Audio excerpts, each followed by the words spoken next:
మీలో కూడా చాలామంది ఒక మాట అనుకుంటున్నారు కదూ, నా వెనకాల గోతులు తీసేవాళ్ళు ఎక్కువయ్యారన్నా, నా నాశనాన్ని కోరుకునేటువంటి వారు ఎక్కువ మంది అయ్యారు. ఏంటో నాకు అర్థం కావట్లేదు. నా అనుకున్నటువంటి వారు కూడా, నా సొమ్ము తిన్నటువంటి వారు కూడా, నేను మేలు చేసినటువంటి వారు కూడా నాకు గొయ్యలు తీస్తున్నారు. నేను వారికి ఎంత సహాయం చేశానో వారే నా నాశనాన్ని కోరుకుంటున్నారు, వారే నాకు శత్రువులు అయ్యారు అని నువ్వు అనుకుంటున్నావు కదూ. నువ్వు వారి మీద పగ తీర్చుకోవద్దు. మోకరించి ప్రార్థన చేయి. ఒకవేళ గొయ్యి తవ్వితే నీ కొరకు ఆ గోతిలో వారే పడిపోతారు.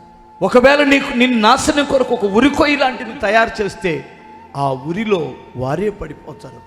కావాలంటే వేచి చూడు, దేవుడు నీ పక్షాన ఉంటాడు. బిగ్గరగా స్తోత్రం చెప్పగలరా? నువ్వు కీడు చెయ్యొద్దు.